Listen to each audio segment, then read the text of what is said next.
Amen. Isang mapagpalang araw po sa ating lahat at ating itutuloy ang ating paksa tungkol sa nakaraan, sa pasimulan ng Body of Christ. Ang paksang ito ay susi sa mga dispensationalism upang maiwasan ang kalituhan sa tamang paghati sa salita ng Diyos. Atin nang natunghayan sa nakaraan ang pagtanggi ng Israel sa layunin ng Diyos para sa kanila.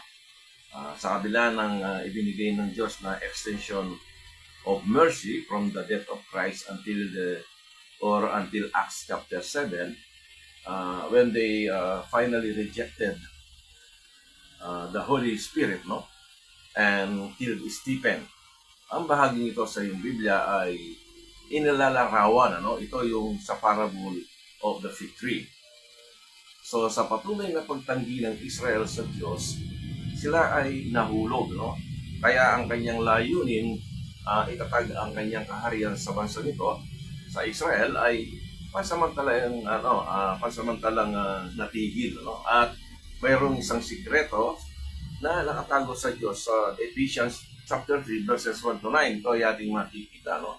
During those days na nangyayari yung mga panahon na yon sa bansang Israel, there is a secret hidden God. In Ephesians 3:1 to 9, natin babasahin. Verse 1, "For this cause I, Paul, the prisoner of Jesus Christ, for you Gentiles." In verse 2, "If you have heard of the dispensation of the grace of God, which is given me to you ward." Ito ang ipinahayag ni Jesus kay Apostle Paul, the dispensation of the grace of God, sa kanya muna, and then sabi niya, "To you ward." In verse 3, "How that by revelation he made known unto me the mystery, as I wrote afore in few words." Sabi niya rito, kapag sinabi nating mystery, ito ay isang bagay na wala pang nakakaalam, hanggang hindi ito inihayag sa sinuman. Then in verse 4, makikita natin dito, "Whereby when you read, you may understand my knowledge in the mystery of Christ."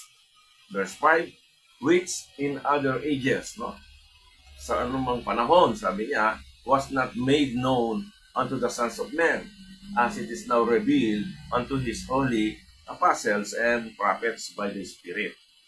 In verse 6, the Gentiles should be fellow heirs. Before, mayroong distinction between these two groups, Gentiles and Jewish people. Subalit in verse 6, the Gentiles should be fellow heirs. Sila ay magkasama na silang tagapagmana and of the same body, sa isang katawan, and partakers of His promise in Christ by the gospel. Ang misteryong ito ay nakatago sa Diyos, mula pang ng likhain ng Diyos ang sanglibutan.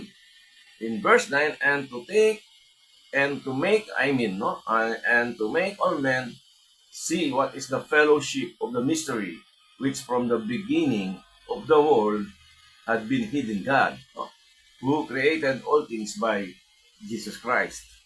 Simula pa noong una, ito ay nakatago na sa Diyos hanggang sa maligtas si Paul.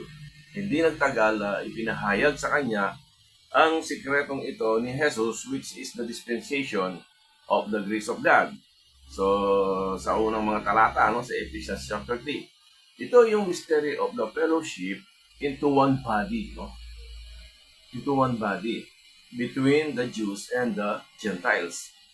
So, sa nakaraan, ang pagkikitungo ng Diyos sa mga tao ay sa pamamagitan ng bansang kanyang pinili lamang, which is Israel.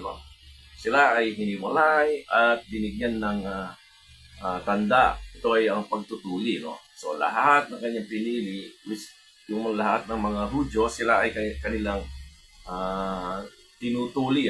Subalit nang sila ay mahulog, nagbago ang pagkikitungo ng Diyos na nasa ilalim ng kautusan, dati, ay nasa ilalim na ngayon ng biyaya. So nawala din ang pagitan sa mga Hudyo at sa mga Hentil. Nung sila ay nahulog, nawala yung pagitan sa sa kanila, no? There is no longer distinction between them, no? Nawala din ang pagitan sa mga Hudyo at sa mga Hentil, no? At wala nang pagkakaiba, no? Ang mga Hudyo, sila yung mga circumcision, at ang mga Gentiles naman yung mga uncircumcision, no? So ating natalakay in time past, no? Ang tinutukoy sa mystery of the fellowship is referring to the body of Christ. Sa simula pa lamang, ang entidad na ito ay isa ng misteryo, no? Hanggang ang Israel ay nahulog sa Acts chapter 7, no? Pagkatapos na maligtas si Saul, ang misteryong ito ay ipinahayag ni Jesus kay Pablo, no? Kasamang ipinahayag ni Jesus kay Saul ang mga tuntunin, ano, para sa body of Christ. Ang mga bagay na dapat yung nauukol para sa body of Christ, ano, ito ay ang mga kapahayagan ni Jesus sa kanyang mga sulat, no? Sa sulat ni Pablo, no? From Romans to Philemon, ano? Subalit tandaan natin, as part of the word of truth, ang mga sulat ni Pablo ay kailangan din nating itong atihin ng tama, no, sa ating pag-aaral. Si Pablo ay hindi lamang iisang grupo ang kanyang kausap, ayon sa kanyang mga sulat. Hindi lamang mga Gentiles, kundi pati na yung mga Jewish people, no. So kailangan din nating isaalang-alang, kanino nauukol ang kanyang mga sulat, Tayong lahat na nag-aaral sa salita ng Diyos ay mayroong kanya-kanyang sariling opinion. Subalit lahat tayo ay may sariling obligasyon, to study the word of truth. Nobody is responsible sa iyo o sa akin, kundi ang iyong sarili, sa pag-aaral mo sa salita ng Diyos. Ang sabi sa Romans chapter 14 verse 5 sa huling the last phrase, ang sabi niya doon, let every man be fully persuaded in his own mind, no? Kailangan ng bawat isa na magsitibay sa kanyang sariling pag-iisip. Walang sino man ang makapagsasabi na nakita na niyang lahat, ang ukol sa salita ng Diyos, Lahat ng ating katanungan ay kayang sagutin, ng banal na kasulatan. At hindi ito magbabago. Kahit na ang pananaw ng bawat isa sa atin, ang salita ng Diyos ay hindi magbabago at mananatiling katotohanan. In 1 Timothy chapter 1 verses 12 to 13, ang sabi niya rito sa verse 12, and I thank Christ Jesus our Lord, who hath enabled me, for that He counted me faithful, putting me into the ministry. Nagpapasalamat si Pablo sa Panginoon dahil siya ay inilagay sa isang ministeryo. Makikita natin ang katapatan ng isang tao batay sa pagtupad sa kanyang tungkulin. Hindi ba? Kahit kung minsan ito ay tama o mali ang kanyang layunin, Dito natin nakikita yung isang tao na siya ay nagiging tapat. Even na mali o tama ang kanyang ginagawa. Alam ni Pablo na ang kanyang ginagawa ay naaayos sa kalooban ng Diyos.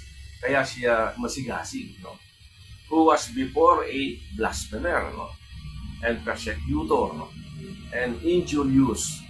But I obtained mercy because I did it ignorantly in unbelief. Sa talatang ito, ating mababasa na si Pablo ay naging mamumusong, siya ay manguusig at nag-aalipusta siya, Siya ay naging kalaban ng Diyos higit sa kanilang lahat. Ang sabi niya, sa kanyang testimony, nagawa niya ito ng may kasigasigan, masigasig. Dahil siya ay ignorante, sa kanyang paniniwala. Katulad ni Pablo, kung minsan tayo rin ay masigasig kahit hindi naaayon sa kalooban ng Diyos. Ang ating mga ginagawa dahil sa kamangmangan, katulad ni Pablo, maraming naniniwala na si Pablo ay naligtas, sa Acts chapter 9. At sa kabanatang ito, naniniwala ang marami. Dito nagsimula ang body of Christ, dahil sa kanya unang ipinahayag ang ministeryo nito, pagkatapos na siya ay maligtas. So ating aalamin ngayon sa Acts chapter 9 kung malinaw na sinasabi nito na nagsimula ang katawan ni Kristo pagkatapos na siya ay maligtas. So, titignan natin ang mga susunod na mga pag-aaral natin. Hinahanap natin kung saan ba nagsimula ang body of Christ. So, for the meantime, atin munang